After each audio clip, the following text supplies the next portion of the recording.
Hi everyone, this is John Graden with the MATA Instructor Certification Program from matacertification.com. This is a universal education program for martial arts instructors that is absent from virtually every black belt exam there is. So typically we train hard, we earn a black belt, and we begin to teach. And usually we do kind of hand-me-down teaching and mimic our instructors. Eventually start to pick up some tips here and there, but there's no real universal focus on how to become a good professional martial arts teacher until now. And this is the program. It's developed by 18 experts in the fields of psychology, physiology, motivation, communication skills. And these guys are experts in those areas. Many of them are famous PhDs, but they're also all black belts. So they can take their expertise and mold it to the needs of a martial arts instructor, because the vast majority of them have been martial arts instructors. When you complete the program, you'll get a physical certificate to hang in your school. You'll get a digital certificate to distribute on social media and on your website. And we'll also put together a press release that you can let the local media know that you have achieved this certification. So let's get started.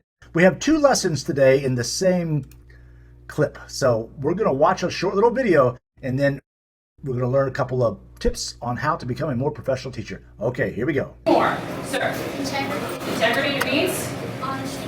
honesty, all right? Always tell the truth. Even if we're in the wrong, always tell the truth. And the last So there we go. What did you notice about that 9-second interaction? She had a choice of how to ask the question, what is the definition of integrity? 1, she could have called on one specific child to answer the question. And in this case, I think the kid shot his hand up and was ready and anxious, so she called on him. So she called on one child. What does that do for the rest of the class?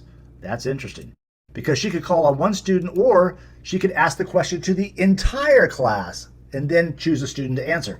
And this is kind of a mixture of each, because we don't know the lead up to it, but for your own edification. If I call on a student and ask, what is the definition of integrity? When I call on that student and ask that question, it takes the pressure off the rest of the students. And this is interesting and important to understand. Some of the kids won't know the answer, and since they're not called, it's kind of a relief.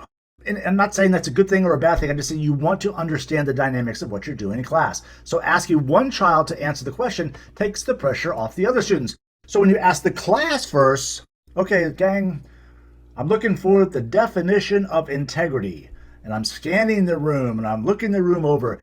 This forces everybody in the class to think, what the heck is the definition of integrity? So there's a difference when you ask the class versus directly asking the student. And one's not necessarily better than the other. It's just you want to understand the dynamics of what you're doing in your class. You have these choices. In some cases, maybe Joey's kind of spacing out over here, and I'll fire a question at him in order to get his attention back into class and make him more present. So understand the power of these questions. There's some choices and the underlying effects of them. Okay, so that's lesson number 1. Let's go to lesson number 2. Let's watch it again. more, sir. Integrity. Integrity means Honesty. honesty, all right? Always tell the truth. Even if we're in the wrong, always tell the truth. And the last Did he answer the question? He gave one-word answers. He said, I think integrity, and then the definition was honesty. So he gave one-word answer. Really, it's not a complete answer, depending on the expectations of the instructor. If the instructor is seeking a specific definition of integrity and not a general one, usually that's kind of scripted. So the whole class knows that integrity is doing the right thing even when no one's watching. That would be an example of a defined answer, and that would be the one you're looking for. That wasn't the case here, and he gave one-word answers. So what happened when he gave the one-word answers? She immediately finished the answer for him. His answer fell short, so she pulled his answer up. So imagine kid falls off the side of the boat, you reach in, you grab the child, and you pull the child up. So when you do that in an answer, when he answered with just one word, she completed the answer for him. That's called pulling up or rescuing. And you want to make sure that you're not rescuing students. You want them to perform to your standards. So be patient and let the students answer the questions instead of rescuing them. That's just a sample of the things that you'll learn with the MATA certification course at matacertification.com.